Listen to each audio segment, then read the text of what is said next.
recebendo mais uma personalidade feminina aqui nos estúdios da Massa FM. E vou quebrar o protocolo. Quem vai dar os cumprimentos pra ela, quem vai chamar a nossa convidada hoje é a Suzana, que por acaso também estava fazendo um tour por aí, não estava trabalhando ao longo da semana. Então hoje a gente vai botar ela pra trabalhar, certo? Com certeza. Então vamos. Suzana Valentim. Vamos lá, hoje a gente está recebendo aqui a Elaine da Silva, pedagoga e monitora de apoio à inclusão educacional. Seja bem-vinda, Elaine, um prazer te receber aqui. E a gente gostaria de saber um pouquinho da sua história, Elaine, porque assim, quando eu te conheci, né, eu fiquei muito impressionada com a sua superação, com tudo que você vivenciou, a tua força, né, a tua determinação em chegar até aqui. Então, gostaria que você contasse aí um pouquinho para nós sobre a sua história, para as pessoas poderem conhecer também essa mulher guerreira que você é. Bom dia, Suzana. Bom dia, meninos. Bom dia a todos os ouvintes da Rádio Massa FM. E assim, o que eu vou falar para vocês hoje é o seguinte, é uma questão realmente de superação e eu não sei se vai servir como exemplo, né, para muita gente. Mas eu casei muito nova, eu tinha meus 17 anos, desse casamento eu tive minhas filhas. E eu parei os estudos muito nova. Eu deixei os estudos quando eu estava na 8ª série para poder casar. Casei, passei alguns anos casadas, me divorciei e voltei aos estudos só bem tarde depois, já mais de 20 anos depois que eu voltei aos estudos. Aí terminei a 8ª série, fiz ensino médio no SESEC, bem rapidinho, em 3 meses.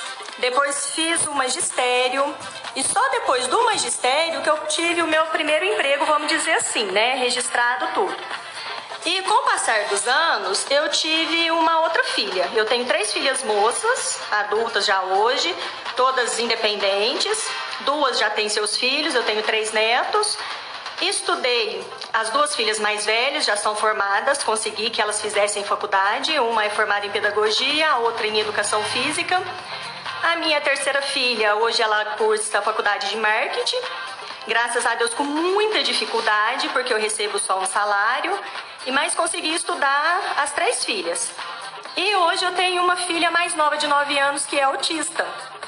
E assim, depois que eu comecei a trabalhar, fui trabalhar na área da educação como monitora de apoio, num contrato pela prefeitura.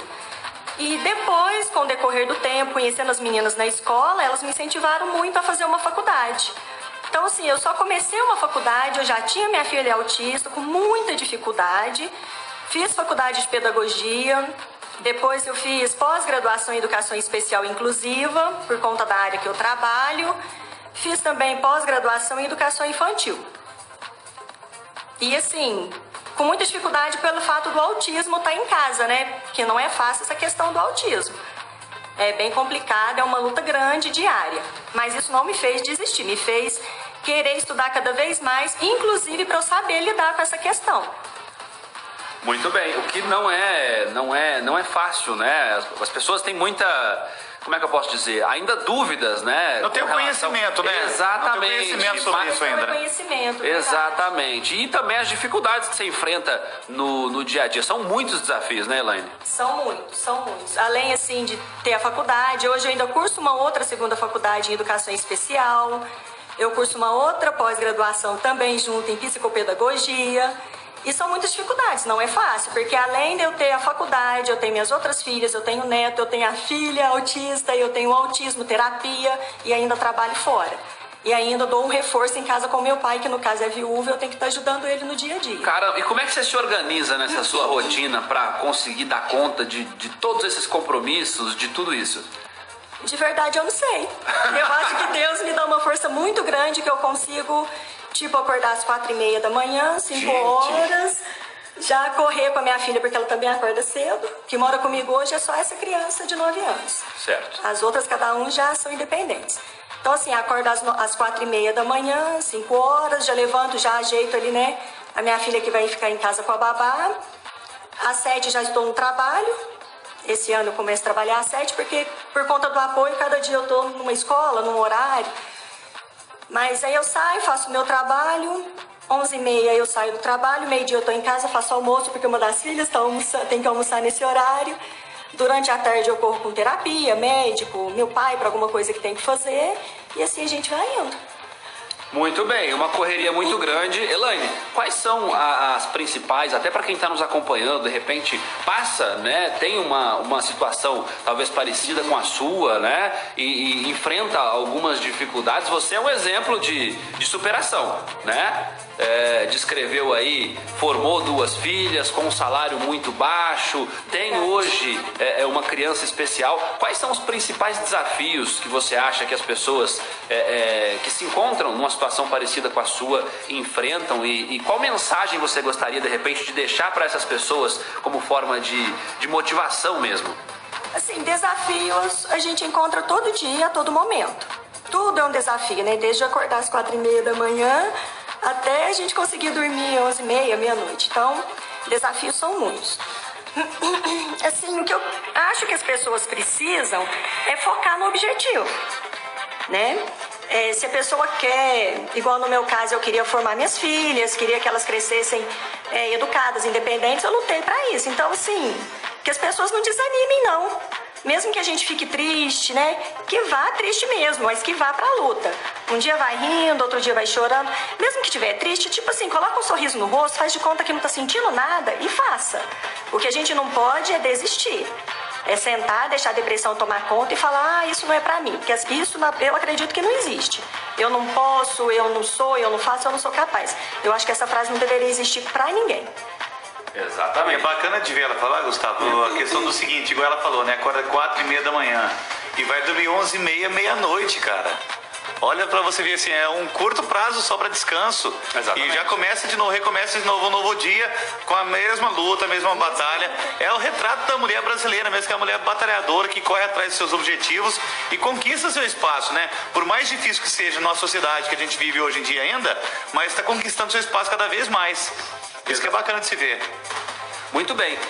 Elaine, você então como profissional atua aí na área da educação, né? A nossa produção sugeriu algumas perguntas, eu vou fazê-las para você e a gente vai se situando e conversando, nos aprofundando um pouco mais nos assuntos. A gente sabe que no dia a dia as mulheres enfrentam diversas dificuldades, você bem mencionou agora há pouco, né? Da hora que você acorda até o momento em que você vai dormir, muitas coisas acontecem diariamente, né? No trabalho, na família, na vida profissional, na educação, não é nada diferente, né? Como é que você avalia quais são as principais dificuldades, os principais desafios voltados aí para a sua profissão hoje? Como é que você avalia que dentro da área de educação são os principais desafios que as mulheres enfrentam? Eu acredito que dentro da educação, eu atuo na área da educação infantil, né? Mas assim, na educação geral, a questão da dificuldade que eu vejo assim muito, a questão salarial, eu acredito que seja a principal. Até porque a gente já vai trabalhar meio desmotivado, né? Porque além dessa questão, não tem reconhecimento também, às vezes dos gestores, às vezes até dentro da própria instituição escolar. Então, assim, encontra essa dificuldade. A dificuldade também em relacionamento com as famílias dos educandos, né? Porque hoje a gente vê que está difícil trabalhar nas escolas. Está cada vez mais difícil lidar com os alunos. Eu acredito que tem todas as dificuldades, como a gente tem em casa mesmo. Sim. E como é que, ao longo aí da pandemia, né, você então trabalha com educação infantil, né, como é que tem sido o trabalho com aí a situação da pandemia, todo o isolamento, fecha, abre e aulas online, como é que ficou isso na educação infantil? Olha, na educação de forma geral está muito desgastante, né, tanto para os professores, quanto para as famílias, quanto para os alunos. A educação infantil não está muito diferente da educação, vamos dizer, do fundamental, das crianças maiores, não. Está sendo enviada atividades para casa, algumas brincadeiras para os pais estar fazendo, mas assim, ficou muito desgastante, né? Porque tem famílias que não tem, às vezes não tem nem acesso, né, à internet para aulas que a gente chama de aula remota, online, esse tipo de coisa. Então com a pandemia ficou muito difícil. Muito bem. Elaine, e eu gostaria até de saber um pouquinho mais como que funciona esse trabalho de apoio à inclusão educacional. O que ele se refere, como que você atua exatamente nessa área? A questão do apoio é apoio para crianças, a gente costuma falar para crianças especiais, né? Para o público estar entendendo. São crianças com deficiência que às vezes encontram dificuldade em aprender sozinho ou às vezes não acompanha o regente de aula, regente de turma, que seria o professor da sala de aula. Nesses casos, entra o apoio, né? O apoio àquele aluno, aquela pessoa. Pode ser criança, pode ser adulto. Então, entra o apoio. Como que a gente trabalha? O professor regente de sala, de aula, ele passa as atividades ali normal para a classe e o apoio conduz aquela criança que precisa. Ele ajuda aquela criança que precisa, às vezes, a compreender a matéria, às vezes adaptando aquela matéria que foi passada no quadro para a criança estar compreendendo de uma forma melhor. Porque igual no caso da minha filha, que é autista, né, eu de outros tantos, às vezes ele não consegue compreender da forma que foi passada no quadro. Mas se eu fizer de uma forma, às vezes brincando, de uma forma lúdica, ele consegue compreender melhor e desenvolver. E o quanto nós temos hoje nos nossos sistemas de educação investimento para esse tipo de profissional, né? Que trabalha voltado para a inclusão? Olha, a questão... Desculpa, gente. A questão do apoio, eu acredito que o investimento ainda está pouco. Pouco mesmo. Questão de estrutura, infraestrutura, na questão voltada para os apoios também. Né? O investimento está pouco, até porque eu acho que falta o que a gente estava falando antes, conhecimento. Perfeito. Conhecimento, vontade também, né, dos gestores estar investindo nessa questão. Treinamento de novos profissionais. Treinamento, capacitação, material didático, falta muita coisa. Perfeito. E é uma parcela, é um volume grande de pessoas que precisa desse tipo de atendimento, né? Isso, hoje em dia está crescendo cada vez mais. A gente vê que nas escolas antigamente era difícil a gente ver um aluno, né, com deficiência, nesse caso. Agora hoje não, hoje já tem uma parcela grande, está crescendo muito no